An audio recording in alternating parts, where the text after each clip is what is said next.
James Marlow had one of the worst childhoods that I have ever spoken about on this channel. He was born in Kentucky to a single parent named Doris. And Doris was a beautiful woman. She was very, very pretty. She was also a lady of the night, so her business came easily to her. But when she would go out and do her work, she would often steal from her clients to buy drugs. And then when she would go home to her toddler son, she had no problem explaining to him exactly what was going on. She was a prostitute, she took money from her clients, and she liked to do drugs. I mean, the minute that James could comprehend this, she was like, oh yeah, that's exactly what's going on. So I want you to take note that James Marlow was raised by a beautiful, lawless woman. That right there should already tell you, like, this guy is about to be messed up in the head. And James loves his mom. Oh my God, he loves his mom. She's his sun, his moon, his stars. But she's not a very attentive parent. He just doesn't know any better. She was such a neglectful parent that when Doris wanted to go on a little bender, she would beg neighbors nearby to take care of James for a couple of days. She'd say, please, can you just watch him for like a day? I'll be right back. And she wouldn't come back for days and days and days. And so she would leave James at people's houses, but she would always come back later. So this really just kind of reinforced this. Where's mom? Oh my God, she's back. I'm so happy. Even though she was a total mess. And this was a pattern that went on for years and years and years and years. I mean, she was always breaking the law and just kind of did this in front of James. She would also bring guys or clients back to the house and he would hear them as a child, okay? And so one day Doris is like, ooh, I'm trying to go on a big bender. She was trying to go for a couple months. Couple of days was not cutting it. So she really needed to bring somebody in that could take care of James. It was his dad, who had been out of the picture for many years. At one point, they moved from Kentucky back to California, and she's like, hey, James is back. Here you go. Bye. Drops him off. Now, James's dad is terribly abusive. He doesn't like any of his kids, and he definitely doesn't like James, and he had a very short temper. Anytime anything went wrong, James would just get the full force of it. There were some stories that said that his dad would sometimes get so fed up with him that he would put him in the kitchen cabinet under the sink and then lodge something in the door for hours so that the child could not get out. And he would just be sitting in there waiting for his mom to come back. Well, this happens when he's like an early teenager, like 12 or 13. And eventually, as she always does, mom comes back. Oh my God, she's here. Everything's going to be okay again. See, you and I know that Doris is a mess, but for him, like I'm telling you, like that he loved his mother. So much so that when he comes back home this time, you know, his mom has been on such a bender. She's using again. And he talked to her about it when he saw her doing some heavy drugs. And she said, you know what? I think you're old enough. Come here. And she injects him with the drugs. She does that to her son. And then afterwards, Doris seduces her own son and they begin a relationship. So I want to go back to that. This boy was raised by a, quote, beautiful, lawless, drug-addicted woman who is taking advantage of him. Gone. James Marlow is gone. Boom. Through the roof, right? Okay. So this relationship allegedly goes on for years and years and years. This is what he testified and other people testified. But, you know, he gets out of the house when he's 18 and he gets married. And then he gets divorced. And then he gets married. And then he gets divorced, and then he gets married, and then he gets divorced, and then he gets married and gets divorced. Oh yeah, this happened several times, over and over and over and over again. His relationship with women was incredibly messed up. He loved them and he hated them all at the same time. Well, things come to a breaking point when something catastrophic happens in James's life. It is the end of everything for him. And he ends up getting heavier into crime and goes to jail for a few years. And while he's in jail, something interesting happens. James has this cellmate, and his cellmate is always talking about his girlfriend. He tells him, yeah, I got this great girl back home. As soon as I get out, I can't wait to see her. She's everything. She's a ride or die. She's beautiful. She's smart. And hey, you get out before me. So could you maybe go and check on my girl for me? Just send her my love. Let her know I'm okay and I can't wait to see her. And James is like, yeah, I can do that for you. So he shows up at the house as he said he would. And he knocks on the door, posts up, and somebody comes to the door. It's her. And she is just as beautiful as the cellmate said that she was. And he introduces himself and says, hey, I'm James Marlow. And she says, I'm Cynthia Coffman.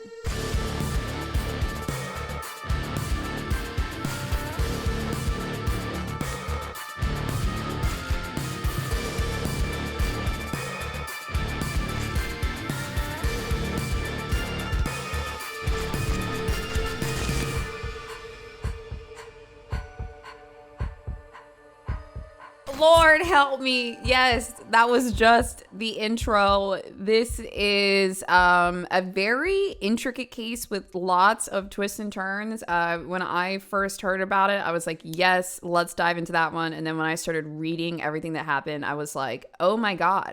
As you know, if you're here regularly on Mondays, Sinister is a show about women who kill and why.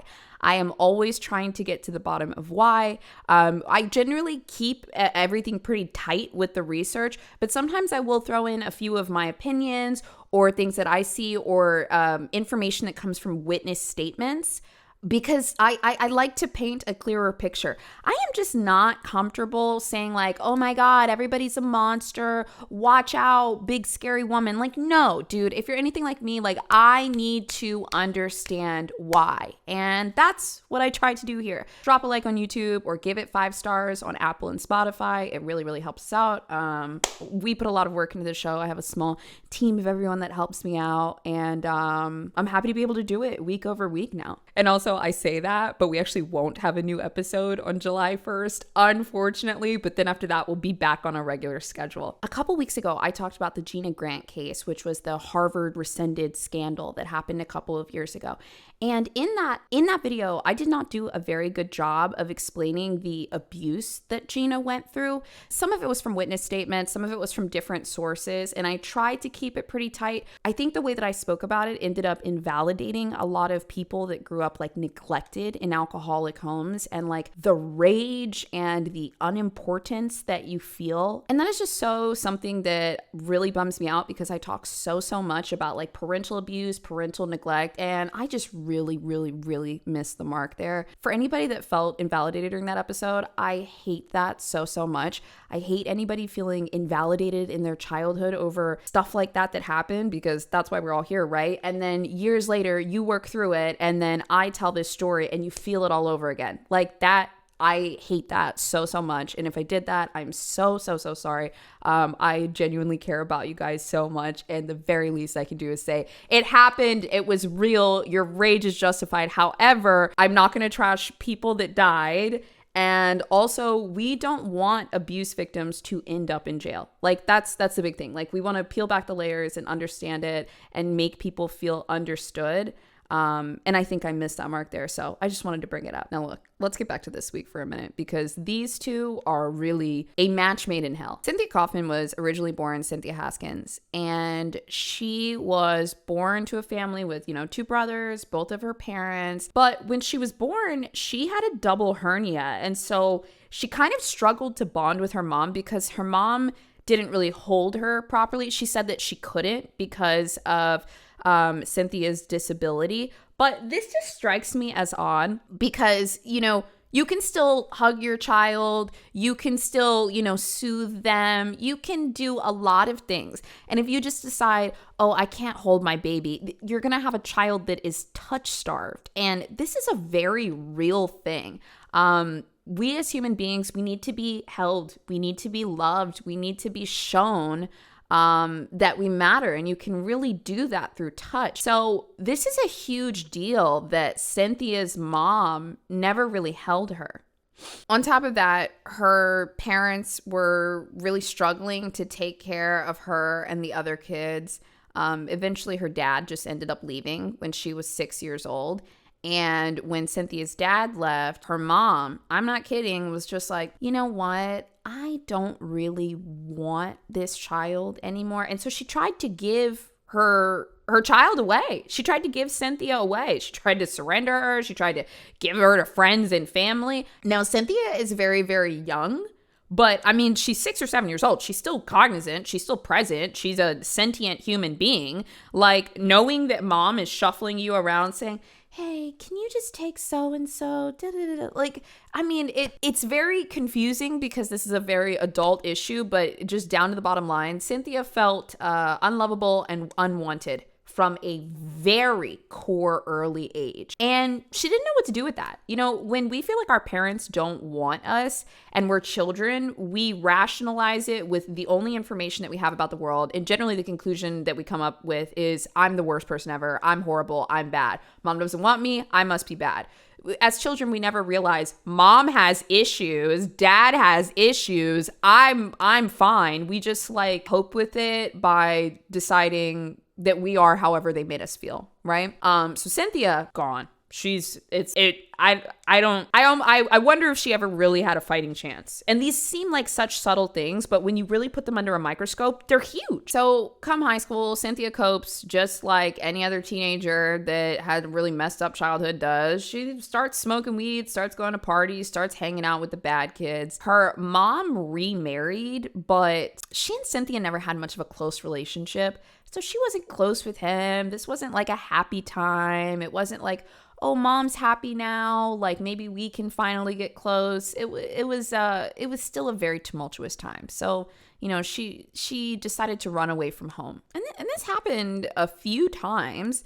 You know, she'd come back and it seemed like nobody cared. Her father-in-law would literally tell her, like, you need to straighten up. We're tired of your tantrums. Da da da da da. I really hate the concept of telling somebody that's a teenager or younger, like, you need to stop with the tantrums. Your tantrums are bad. One, tantrums it's a very dismissive term. It basically says you're mad about nothing, like, get over it. Two, it's saying like, I'm not going to tolerate this level of emotion that you're putting out. And then three, it's also kind of putting it on them like you're the problem. And it's like, well, if the child was raised in this environment, the emotional stability that they have was generally modeled after the parent. Now, there's a lot of exceptions to this because people can have disorders or, you know, different things going on, but a lot of times they did not have the emotional support to convey their emotions because teenagers have strong emotions and it can come out in the most primal way, which is just blah, blah, blah, you know? And so somebody coming to you and being like, you need to stop that is like so messed up because like, what do you do in your body? What do I do with all these feelings? How do I let this out? Right? So she's done with this. She's, you know, running away from home and nobody cares. Nobody cares, but she can just go off and do her own thing now. Now, she still graduated from high school, but right after high school, she got pregnant and then got married. She married her baby daddy, but he was kind of a bum and she was supporting him financially as much as she could, but she didn't have a lot of like real world skills. She's like 18 or 19 years old at this point. And so they got into a lot of fights because they couldn't take care of each other. He couldn't take care of her emotionally. They couldn't take care of their kids. She couldn't pay for everything. It was just a mess. And the marriage unraveled within a year. Now, of course, these are very normal circumstances that could lead to a divorce at, 18 or 19 years old. But throughout her entire life, Cynthia Coffman showed signs of kind of being like a loose cannon. Like she did not want to settle down. She was just ups and downs and ups and downs. She didn't know what she wanted. She would go for, the next shiny thing. And so getting into a stable relationship with kids at 18, it was just never going to work for her. And then maybe this part was, just kind of repeating what happened to her. But she abandoned her husband and her son. She just straight up walked out one day, moved to Arizona, and never came back. Now, as a reminder, in Sinister, we talk about all of the ups and downs, the bad, the good, the everything, right? And even though we have a lot of empathy for these people and how they grew up, I mean, you heard James Marlow in the beginning. Yeah, he's coming up soon. This is about to get wild. I like to drop in and remind you to start to neutralize your empathy cap just a little bit, because yes, both of these people had it really bad, but what do we not do? Kill people, okay? A lot of us have had horrible childhoods and we don't kill people. All right, we're turning the empathy cap to neutral. It's going to neutral, okay? Walk with me. So when Cynthia gets to Arizona, she meets a guy named Doug Huntley. He's a bad boy. He's just a straight up bad boy. Ron was kind of a bum, but this guy, he's a petty criminal. He's an outlaw. He's running from the cops. And Cynthia's like, oh, this is hot. Like, this is just right up her alley, right? She wants fun. This guy's bad and he's fun and he'll protect her. I think that's why sometimes girls will go for the bad guy, because sometimes you feel defenseless in life and then you meet a guy that seems like strong, big, bad, willing to do anything. And you're kind of like, oh my God, like he can protect me. If I can win his love, he will protect me. You think that, right? But anyways, so she meets this guy, and I mean, sparks just fly. Not only are they having a blast, but she feels safe with him. But Cynthia can defend herself too. Now, these two worked pretty normal jobs.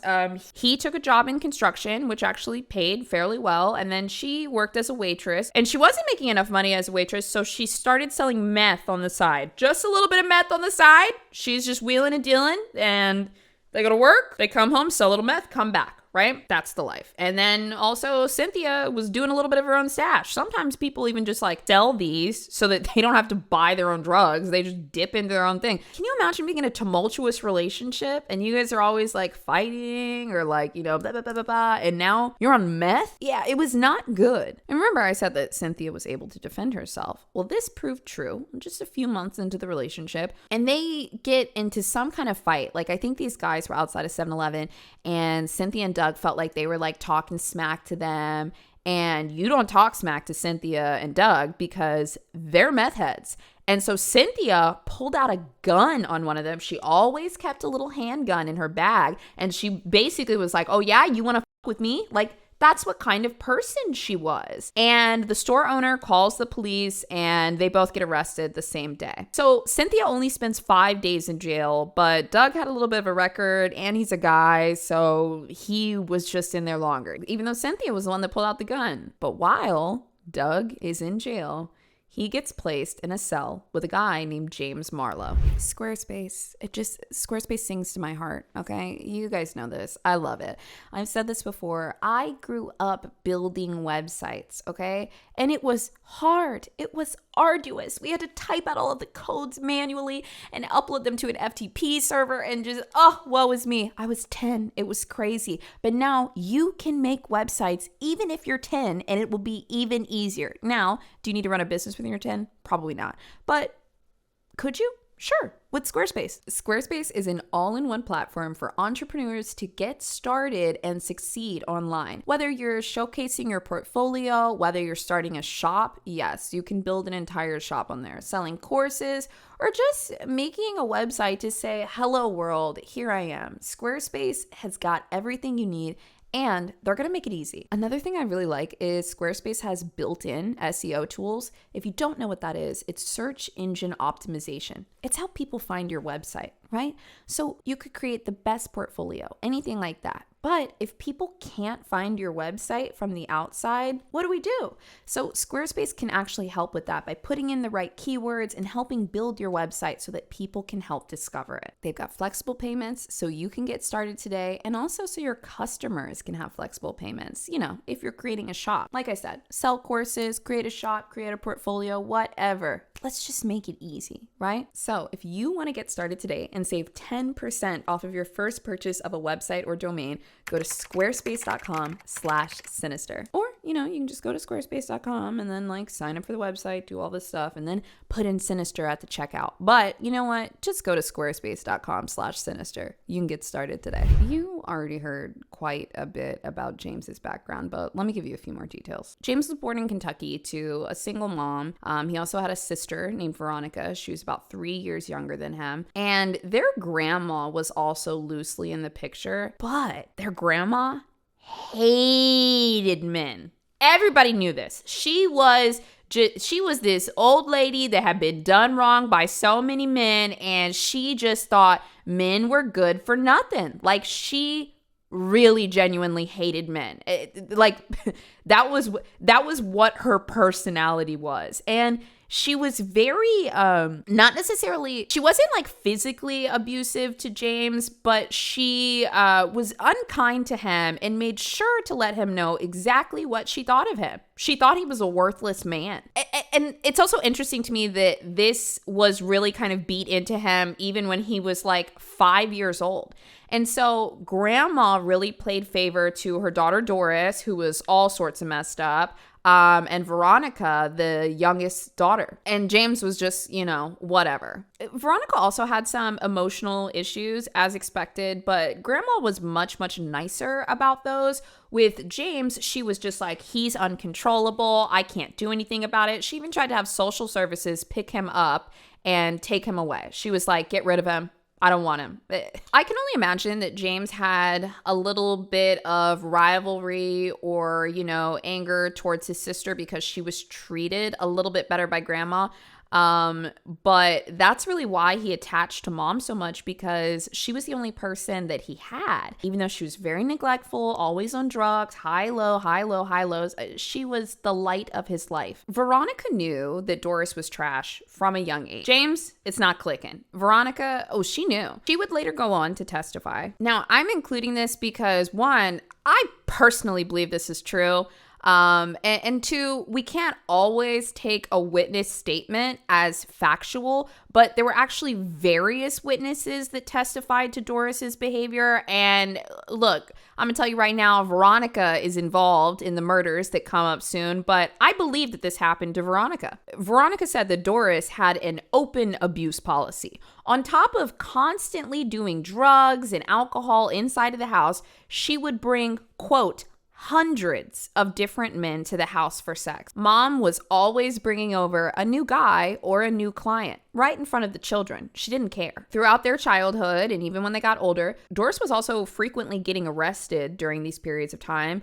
And sometimes when she would go out on a bender, she would leave the kids somewhere. But when she got arrested, the kids would be sent to foster care. Veronica also said on the stand that Doris would often leave her and her brother with friends or relatives for indefinite periods of time until, quote, it was convenient and she would come back. Doris also supported her drug habit by stealing, sometimes asking her children to serve as the lookouts. And one time, when James was 15, he was off doing his own thing, and Veronica was 12. She was with her mom, and her mom said that she needed to make a stop somewhere and told Veronica to stay right here and she would be right back. And of course, Doris went out drinking and doing drugs or whatever. But while she left her daughter there, she was raped by a man that lived in the house. And look, we don't know what Doris said after that happened, but you can only imagine how she didn't comfort Veronica after that. She was the cause of it by leaving her there unattended and then gave her absolutely no support. You could not tell Veronica that Doris was in any capacity a parent to love. But James just did not see it that way. He idolized his mother. He waited with bated breath for her to come back anytime she left them. He really did not hold that much resentment towards his mother, or at least not outwardly, or maybe it was just very much conflated with this skewed perspective of what love was. But she gave him a little attention here and there, taught him how to steal, brought him into her criminal activities, shot him up with drugs, everything. I hope it's really sinking in how messed up this relationship was, but he has no barometer for it. He doesn't know what love or what a mother is supposed to be like. This is his world. This is where he lives. Now, remember I said they eventually left Kentucky and there was a period of time where James lived with his dad. This guy was a severely abusive alcoholic. He was known to beat his sons with belts until there was blood or welts on their bodies. He just would get drunk and let out all of his rage on the kids. And he didn't care about James. In fact, he hated James. They said on the stand that their father would beat them to exhaustion. locking the kids, especially James, in closets and cabinets, leaving them there. And then, of course, like clockwork, mom would come back and the sun would be out again. Now, this went on for years and years and years. But when James was a teenager, his mom started showering with him. She would get in the I can't believe I'm saying this. She would get in the shower with them and be like, James, come get in the shower. Like, this is crazy to me. She would say, like, to friends and stuff that she thought that men were only good for stealing, drugs, and sex. And she saw her own son this way. And so the details of their sexual relationship come from James later testifying. But yeah, he said that when he was 13, his mom invited him into his shower. Some reports say he was 13, some 15, but right around that age was the first time his mother shot him up with heroin in a hotel room, and they did it again. This pains me to say all of this, okay? But I have to, because I have to tell you what happened. And also, this is f***ing crazy. Now, James, I have to tell you guys another little detail that's like a little more like sinister behind the scenes, like what we do. So we have like usually 30 to sometimes 50 pages of research for a case. And then we have a writer that comes in and like kind of helps put all the story elements together so that you understand the flow of the entire case. And then also on the sidelines, I do a lot of research to kind of connect everything. And I watch any documentary that I can about the case. Now, documentaries are iffy because if you watch like Netflix or something, you'll end up seeing that they fudge the story sometimes and they fudge the facts to get a good storyline out of it. And I've learned that a lot of these TV shows do that too. And it's so not to the truth. However, a lot of times when they're doing these documentaries or shows, they reach out to real people that were involved in the case, and you get tidbits of information that like you just can't find anywhere else. So while I'm watching the documentaries on this, once again, I want to reiterate, we pull research, court documents, things like that, but I do watch these docs sometimes for the more exclusive information. And on this one episode,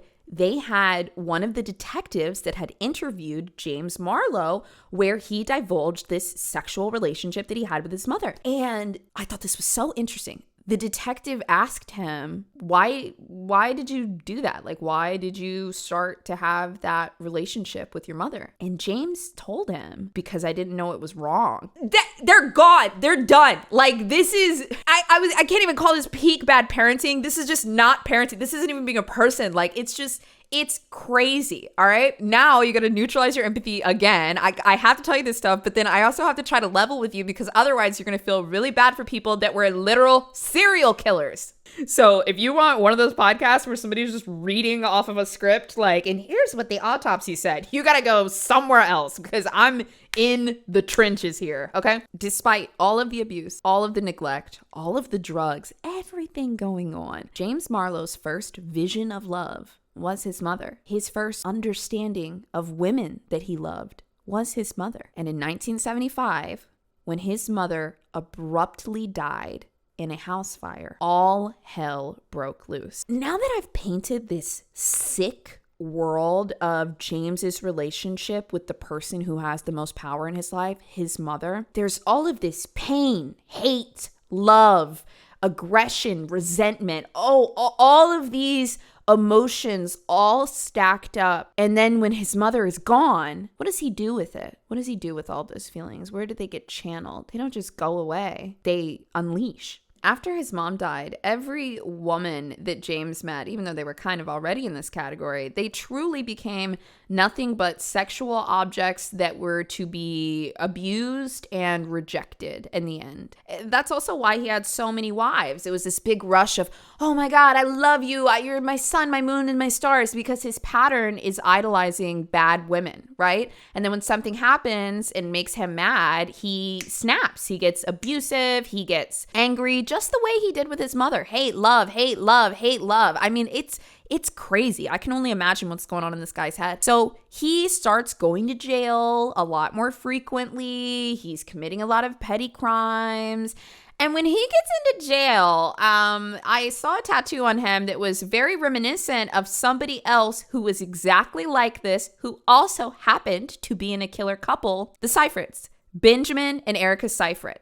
If you guys recall, Benjamin Seifert had a giant neo-Nazi tattoo on his chest. He had a swastika just right there on his chest. And so did James Marlow. While he was in jail, he got the nickname the Folsom Wolf. He was deeply involved in these racial groups, and his appearance, okay, as a Black woman that grew up in the South, this is one of those people that I would say, you look scary. You look racist. Get away from me. Okay? He didn't just have like the 1970s like handlebar mustache. He had the racist handlebar mustache. Okay? Like, I don't even need to see the tattoo on his chest. Like, I just like get those vibes. And that's what he was. He found some power in being a supremacist, and he would also brag that he killed people of color in jail. It was like, that's who he was. He was locked up in Folsom State Prison. And he was such like a top dog in jail that like his name had the name of the prison in his name. Like, it was part of his identity. So when he goes back to prison in 1986, that's when he ends up in a cell with Doug, Cynthia's boyfriend. Warm weather is in, and that means it's time to shave your legs. I mean, if you want to. Look, I'm just saying this because a couple weeks ago, my boyfriend told me not to move my legs too fast under the covers, otherwise I might start a fire. And that is why I was so excited when my Athena razor came in. No, truly. You know, sometimes we have to buy a couple of random razors to get through the weeks, but when you got a good one, oh, it feels so good. Athena blades are surrounded by a super moisturizing water-activated serum with hyaluronic acid and avocado to keep your legs smooth and avoid those ingrown hairs. It's got 5 blades, the best, okay? Just 2 swipes, you're done, right? And also, it's dermatologist approved. I know. It's already sounding good. It's gonna get better. Guess what? It's $10 right now. For a good razor, it feels expensive though. It's very nice. The handle's nice. You've got the 5 blades. Look, y'all know 5 blades, it ain't cheap. It ain't cheap, but we're making it cheap. $10, that's as good as you're gonna get. My favorite thing is the water activated serum is like so precise. You know when you guys have those moisturizing strips on your razors and like it gets all goopy and all over the blades? These don't do that. And can I just go back to it being $10? God, you guys know I love a deal. So you can switch to the best skincare razor on the market and show your skin you care. Go to athena.com/sinister. Head over to athenaclub.com and then you can use my code SINISTER for 30% off at checkout. That's right, athenaclub.com. Order whatever you like, get the little viral TikTok razor kit, and then 30% off. Use the code SINISTER. So they're like, you know, they're getting along. They're always chatting. But all Doug wants to do is talk about his girlfriend. Oh, Cynthia. She's so beautiful. She's so smart. She rides for me. You know, I'm in jail right now because she pulled out a gun on this dude. Like, she was not going to let anybody mess with me. Like, that's my girl. And James is like, okay, like I get it, buddy. And every day Doug is waking up and he's like, Cynthia, my queen. And James is like, okay, yeah. And Doug is like, Cynthia, every day I cannot wait to see you. Like, I'm just trying to get the point that like every day, this is like all Doug talks about. Now, I'm not sure if James didn't like Doug and was like, I'm gonna go take your girl, or if he like got tired of him talking about her all the time, or if he just was like, well, that sounds like a woman that I would like to have. Sorry, I'm getting real sassy with it today. But whatever the case is, when Doug opens up the door himself by saying, hey, you get out before me, can you go check on my girl and like, you know, see if she's all right and like, you know, send her my love, you know? And he basically gave him not only the blessing, but the address. And James is like, absolutely, I can do that. So, dude, this is also crazy to me. James got out of prison and went straight to Cynthia's house. I mean, maybe he didn't have anywhere else to go. Maybe there was, you know, maybe home was just jail. But whatever the case is, he stepped foot out of Folsom State Prison and went right to Cynthia Coffman's house. This is not no like, you know, war person saying like, oh, take these letters to my wife and you come in and you land and you're there for a couple days and then you're like, oh my God, I got to go get these letters that, you know, Michael told me to give to Judith, you know, like you might do that. I don't know, 48 hours later or something. No, bro, 60 minutes. He was at her house. That says so much. So he knows exactly where she lives. He's got the address. And he shows up and there is an instant attraction. Like, James Marlow is, I'll just say this, it's not for me and he's probably not for you. But for Cynthia, she was like, oh, this is a bad mother. This is my type. He looked dangerous, right? And so he also name drops and says, I just got out of jail. She loves that. And then also, hey, I know your boyfriend. And so she's like, okay, he's safe and he's bad. Come on in. And so she invites him in, and immediately, what do they start doing? Drugs. That's absolutely right, because Cynthia Coffman does a lot of meth. One article claimed that they started smoking weed when he came to the house. Personally, I think that they were doing meth, because this is what James Marlow said to her on the first meeting. He said, I'm a hitman, a martial arts expert, a white supremacist, and I've killed black people in prison. And Cynthia Coffman is like, I like that. I like this man. And within 3 weeks, she was done with Doug who, and she and James were out and about, like traveling the country together. They were out doing drugs. They were having fun. Like, they were just letting the sparks fly. This was like a very intense, almost magnetic connection. Now they're traveling all over the country, stealing stuff, doing drugs, and they get all the way to Tennessee. And remember, we started in Folsom Prison, which is in California. And when they're in Tennessee, this was in July, they said, you know what would be a good idea? I like pausing because I want you to think about like what crazy thing they're going to do next. They were like, we've known each other for 3 months. We should get married. And they did. They got unofficially married, but they took that bond to each other 3 months after meeting. And look, these are people that clearly have escalating behaviors. They have like some bond with each other that just needs to grow and grow and grow. Normally in relationships, even if there's, you know, this big build and this excitement, it kind of starts to level out and it plateaus, and you accept that, right? You say, okay, this is what we have now. We have love, we have consistency. Like it's not as intense as it first was, but this is what real love is. It's not always exciting. Cynthia Coffman and James can't deal with that. They need the excitement. They live for the excitement. And now that they're married, they need another way to bond and bring themselves even closer together. So they come back to California in October. You know, it's where they originally met, where they're kind of from.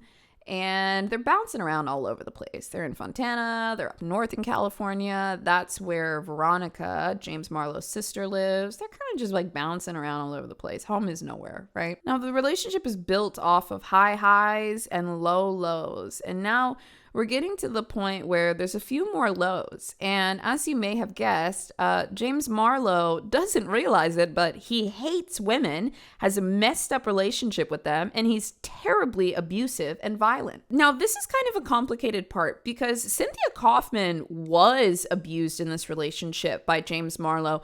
But a lot of things that happened were either her idea or both of their ideas.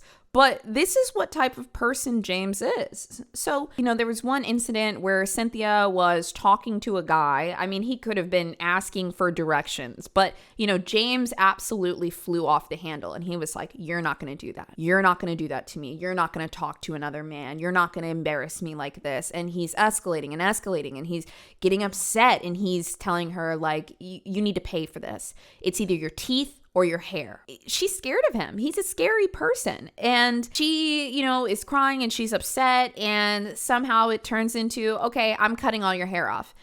This is something that is really, unfortunately, commonly seen with some of the most abusive men that are possessive and jealous because they want to take away a woman's beauty. So, and it's also interesting that he said it's either going to be your teeth or your hair, because if you guys have ever heard like a dream dictionary before, it will say that when you have dreams about losing your teeth, that it's a sign of feeling unattractive or feeling like you're losing your beauty.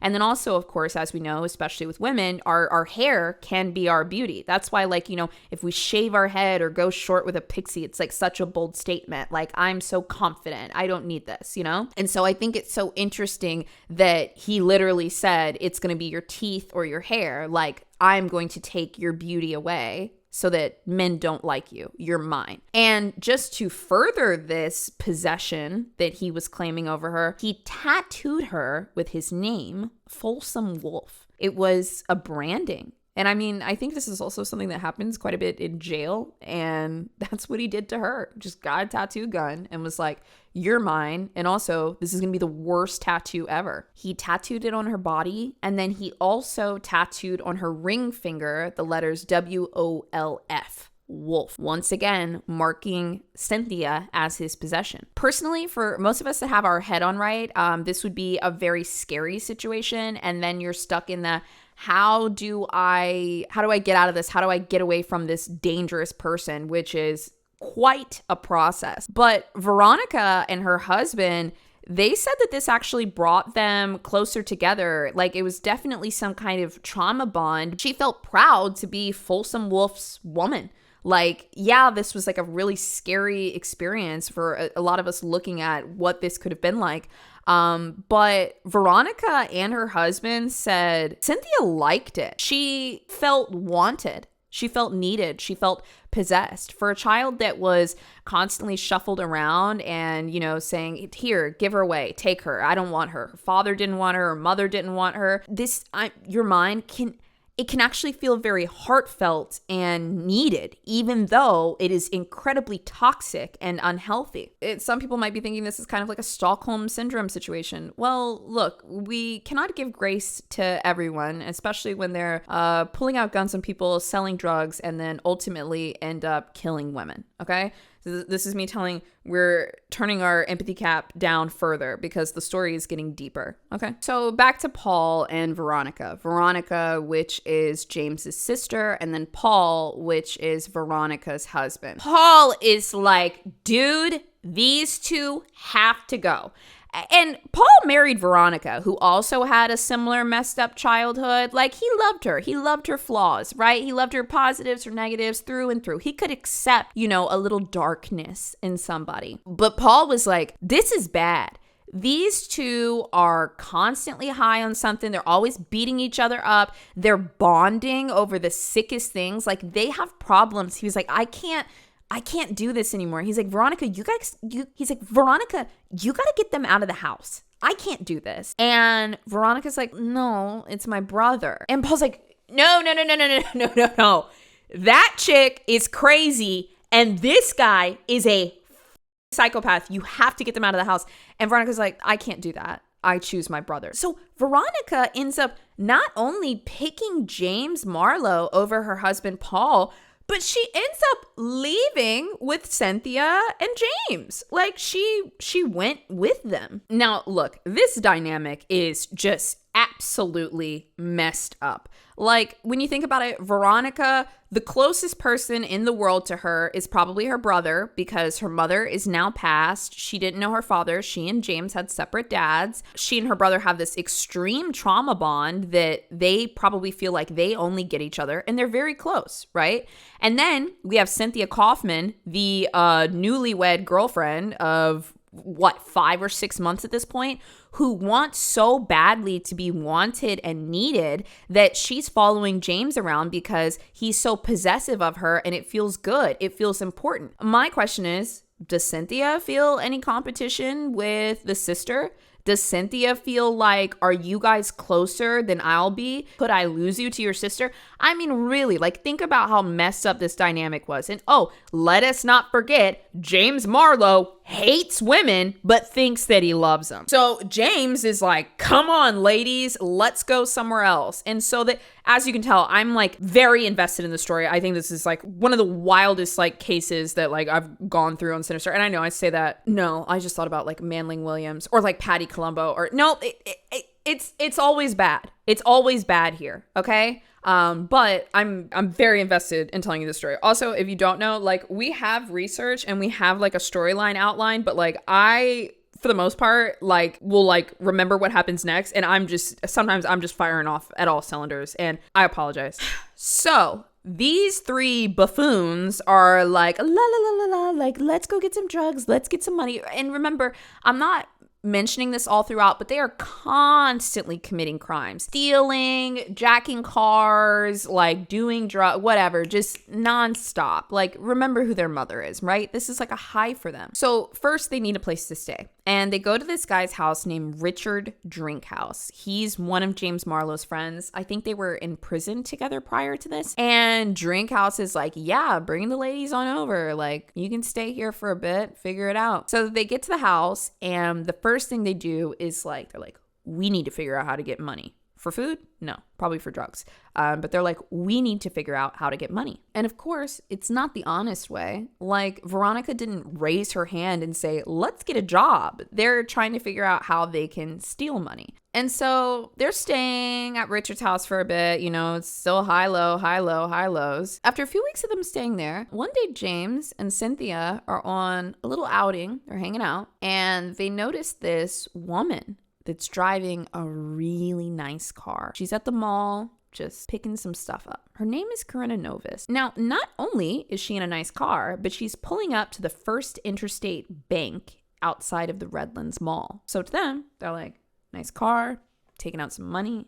Maybe she's going shopping. To us, she looks like a woman going about her day. But to James and Cynthia, she looks like prey. So on this particular day, they're dressed up a little bit nicer than usual. I'm not sure if this was like part of the scam or if they were just really feeling themselves this day, but James Marlow is wearing a suit. He's wearing a full suit, and Cynthia is wearing a little dress. And so they actually come up to Corinna when she parks her car, and they asked her for a ride. And to Corinna, maybe it was their casual demeanor, that they were a bit younger, or she was just very trusting. But when they asked her for a ride, she said, oh yeah, sure, no problem. Like, where do you want to go? And she let him into the car. She was just being a kind person to two people that claimed that they needed some help. Within minutes of them getting into the car, they are already on their way back to Richard's house, the guy that they were staying with for the past couple of weeks. And now they're in control. So they bust into Richard's house, Cynthia and James, with this woman that is being gagged. Like, she's tied up. She's, got James Marlow's like suit jacket kind of draped over her. She's in a very submissive position. This woman has clearly been taken hostage. It's you don't need to be a rocket scientist to figure this out. And Richard is like, oh my God, like, what is happening? Like, you guys have been crazy for a few weeks now. Because remember, Paul, Veronica's husband, was like, these two are insane, get them out of here. And now Richard has seen a lot of stuff, but this is new. And also, now you're bringing her into my house. And he's like, whoa, whoa, whoa, whoa, whoa, whoa, whoa. And James is like, hey, why don't you sit the fuck down and let us handle this? And so they go into the room with this woman and shut the door. This is Corinna, that very kindly gave them a ride from the mall. Now, their big plan is to rob Corinna and take her banking information.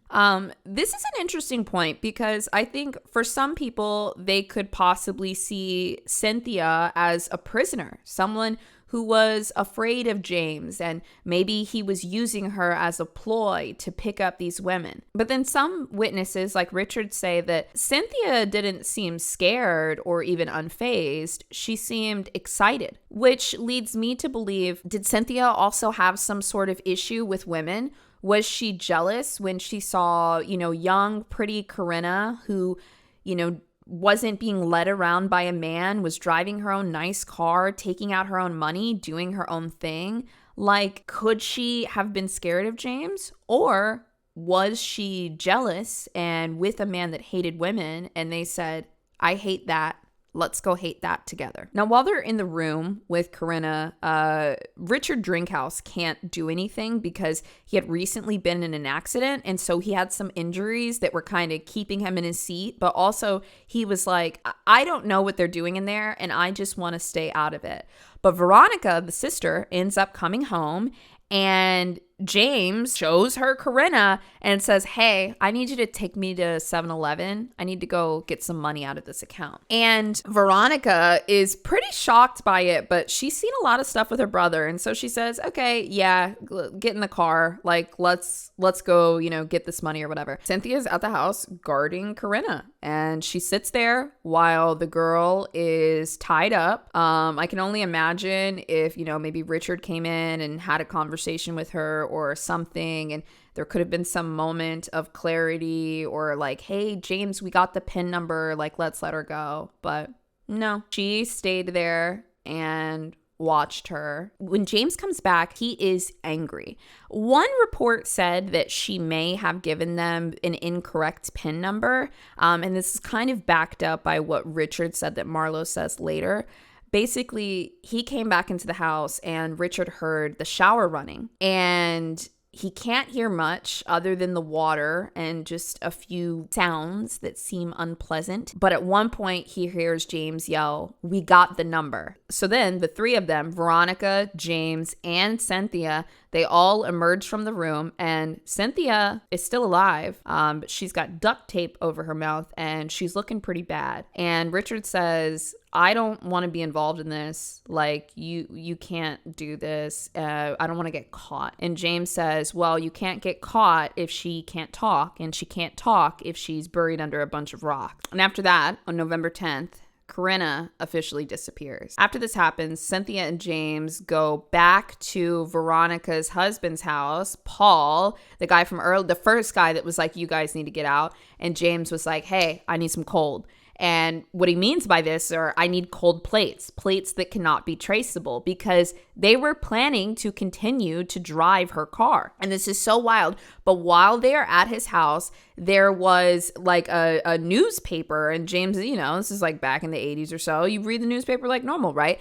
And in the newspaper, he sees that they're looking for Corinna and they have posted her car. And so while he is in the middle of trying to get these cold plates so he can continue to drive her car, he realizes, okay, no, we need to ditch the car. On top of that, somehow Veronica had gotten into police custody. Whether it was for Corinna or something else, they both realized that they need to get out of town, and they need to get out of town fast. But now they've got to ditch this car, and as usual, they don't have any money. So then on November 12th, just 2 days later, they managed to make it up to Huntington Beach in California. And they had been using Corinna's debit card, but they know that the police are tracking it and they can see like what their location is. So they said, we need another card. And that really just means we need another victim. That night, there is a 19-year-old girl named Linnell Murray. And Linnell is due to get out of her dry cleaning shift in just a couple of minutes. I think it was like 30 minutes. And when the shop closed, she was going to close up for the night and go out to meet her boyfriend. And Linnell is pretty. She's young. She's a college student. She just kind of had like a brightness about her. And it really seems like Cynthia and James had a specific type that they hated. I think that James hated all women. I think he hated all women, but I think that Cynthia had a particular resentment towards women that seemed like they were dealt a greater hand in life than her. And I think that she personally hand selected a lot of these people. It's like they find somebody that is young, has their entire life ahead of them, is kind and helpful, and then they want to destroy that together. So they do the same exact thing. Cynthia approaches Linnell and asks for a ride. And at first, Linnell is like, "Oh, yeah, like I totally got you, girl. Like, no problem. Where do you need to go?" And then she realizes that Cynthia's boyfriend also needs a ride. And on this day, they're not wearing the dress and the suit. And James looks just as scary as he always does. And the energy's kind of weird. And so Linnell says, "You know what? Actually, I've got to be somewhere, so I don't think I can take you guys. Like, so sorry." She tries to set boundaries. She feels uneasy. She feels unsafe. She does not know this guy. Like, sure, he's with his girlfriend, but this guy looks scary. And she says no. But shortly after that, they won't take no for an answer, and they abduct her as well. They ransack the cash register, taking out just the little bit of money that's in there, and they take her just like they did Corinna. That night, Cynthia checks into a hotel using Linnell's ID card and the money that they got from the register. And the next morning, they're gone, but the hotel staff go in to clean the room. And that's when they found Linnell's body. She had been assaulted. She had been strangled. Her body, at a point where it was lifeless, had just been picked up and thrown across the toilet. Somebody had urinated on her. And they also found marks around her wrist that were consistent with handcuffs. I think that it's very interesting that both of the women were strangled while in the presence of Cynthia, because it takes quite a bit of time to do this. Like, 5, 6, 7 minutes to strangle somebody manually. And it's like they were bonding over it while she watched. She watched him do it every time. And personally, I think that she enjoyed it. I think that she thought that it brought them closer together. Could she have been a prisoner? Sure, but could she have liked it? By the time that they found Linnell's body, the two are on the run again, this time up north in California to the snowy mountains of Big Bear. Big Bear is a pretty small area in California. A lot of people go there to go snowboarding or skiing. It's like a snowy mountain town. But even though this is kind of like a smaller area that takes quite a bit of time to get to, the police are closing in because these two... they don't have, crazy methods or anything. I mean, they're petty criminals. They're not really covering their track. They're just trying to get money and they're just trying to get high. So they start closing in on them, not only by looking into Linnell's credit card and how it was used, but also when the brutality of the crime got out, they put out as much information as they could about the couple that checked in that night, and over 100 people joined in on the search to find these two. And they did. They found them walking down the boulevard wearing bathing suits that they had stolen from the dry cleaners. These two were dirt dumb. They're not masterminds. They're just sick people. They're just sick, dumb people, okay? Once these two get arrested, they confess to the two murders. But it's only a matter of time before these two people that have only known each other for 7 months start to turn on each other. By the time Cynthia got arrested, to her, everything had just started to get, quote, sloppy, and she was ready to be done with it all. A lot of this information was leaked by an inmate informant, which is somebody that will basically snitch to get a little bit of time off. But quite often people make these admissions in full confidence to other prisoners, either trying to seem badass sometimes, or sometimes, they can signify guilt or different things. But the fact that Cynthia said that the murders had, quote, started to get sloppy, that doesn't seem like she was trying to impress anybody to me. That just seemed like her real thought. She's like, this is getting a little messy for me. I don't know if I like this anymore. Now, sure, she was right. Things were all over the place. I mean, they were drug addicts that were committing murder. Okay.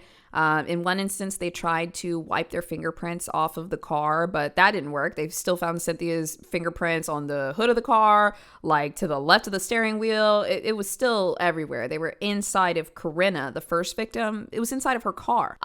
They also, at one point, tried to ditch the identification of the victims. And so there was this bag that somebody found with, the ID card, the debit card, all of this stuff, all just discarded. But guess what else was in the bag? James Marlow's ID and something that connected Cynthia as well. Inside of the victims' items that they were trying to discard were also their own items, which is just crazy. So they found this after the two had been arrested, but it just, obviously it didn't help the case. And also, when they arrested Cynthia, they found inside of her bag a .22 caliber handgun and also Linnell's earring and other identification. She was keeping it as a trophy. So the first thing that she confesses to is that they killed Corinna. So Cynthia seems like she's willing to work with the police and leave this all behind her. So she confesses and she says that, she was there. She says she was there when Corinna was killed. Now, her version of events to the police and then her version of events to the informant were completely different. I hate this detail, but it really paints a picture. Cynthia said at one point to somebody else that was a prisoner, she said that when she and Marlow did it, they had taken a towel and together wrapped it around Corinna's neck. And, Cynthia said that she was pulling, but she wasn't strong enough to do it. So she grabbed one end of this thinly cut towel, and James grabbed the other end of the towel, and they pulled both ends together. And they pulled both of the ends together, and I quote, she said, until blood came out of her ears and she turned purple. This woman dying was a bonding experience for them. This was, I'm hardcore, you're hardcore. This was the next proclamation of love. We'll kill together, we'll keep a secret together, and we'll do it again, over and over and over again. This is how I show you I love you.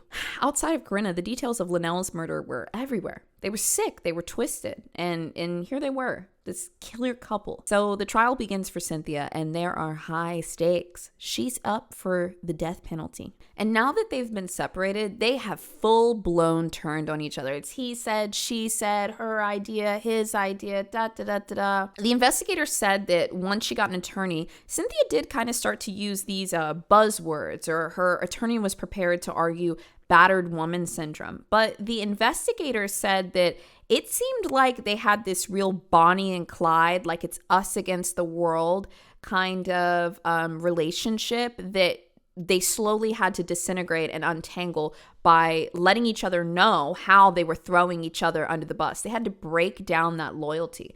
But also not seeing each other really dismantled it as well. It didn't feel real anymore. The magic wasn't there. Now, these are the things the investigators said. They didn't believe the angle that they were going for because they said that Cynthia's demeanor was different. It was unnerving.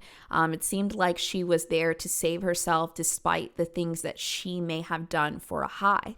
But when the details came out in the trial, it was quite shocking. She said that her 7-month relationship with Marlow was marked by physical, sexual, and emotional abuse. He would randomly become the fulsome wolf, even changing his voice when he slipped into this character. She admitted that Marlow had sodomized her, stabbed her in the leg, burned her face with a cigarette, and even offered his friends sexual favors from her. And she said that when it came to killing Linnell, their second victim, Cynthia testified that it was Marlow's idea to kill her, and she just did it because she was afraid of him. Now, on the flip side, Marlow actually said that it was Cynthia's idea to take it further and kill the victims, and he also claimed that Cynthia always picked which one that she wanted. Well, Cynthia fired back and said that Marlow killed Corinna without her knowing.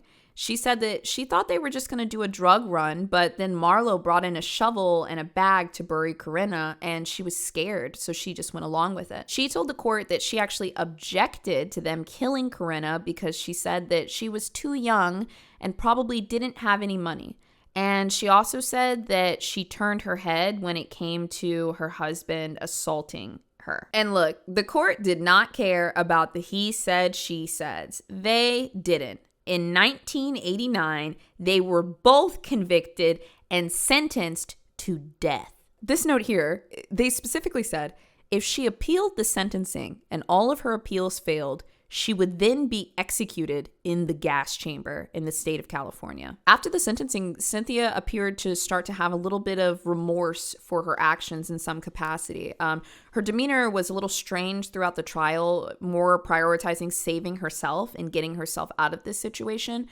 Because despite the severity of her crimes, if they were able to prove that she was a victim and she was a prisoner, she may not have had to serve such a hefty sentence. But with the death sentence now laid out on the table, with her name on it, she really started to feel the heat. Now, a psychologist for the defense, so basically a psychologist that's hired on to defend Cynthia, did come in and say that they thought that she was suffering from battered woman syndrome. There was a pattern of escalating violence, sexual violence, threats to kill, threats and actions of bodily harm. There were a lot of elements to this. They also said that because her father left at a very young age, she didn't really have any male role models or know what to look for, so it caused her to seek attention from the wrong type of people. And I definitely agree with that. She wanted to feel needed. She wanted to feel loved. And James Marlow gave her the most extreme form of, I need you, I love you, and I want to possess you. Now, I've told you what was presented in trial. I've told you some elements of what I was thinking from, maybe Cynthia did not have a healthy relationship with women and was envious or jealous, and she chose to act out in despicable ways. But I leave it up to you. I try to give you both sides as much as possible. I don't want to just lean on what the defense said.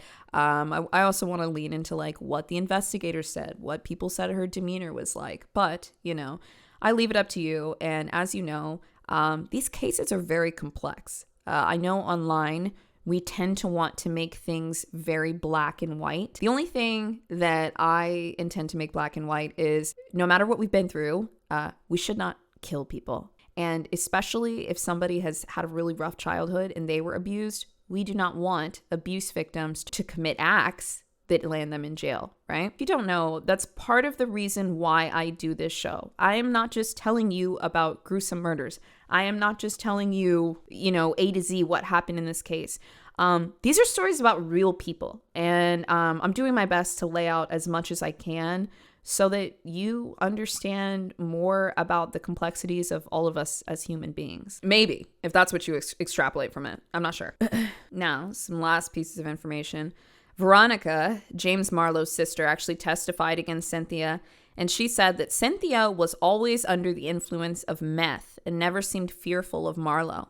In fact, she wanted Marlow to get her son back and to murder her ex-husband and former in-laws. I also think it's interesting that Veronica also turned on Cynthia in the end, but maybe it's because she wanted her brother out. Ultimately, the judge has the final say. The judge said Cynthia was in this thing up to the hilt and enjoyed it up until the very last minute. Now, this is interesting because during their killing spree, there were actually 2 other women that were killed in the area in a very similar way.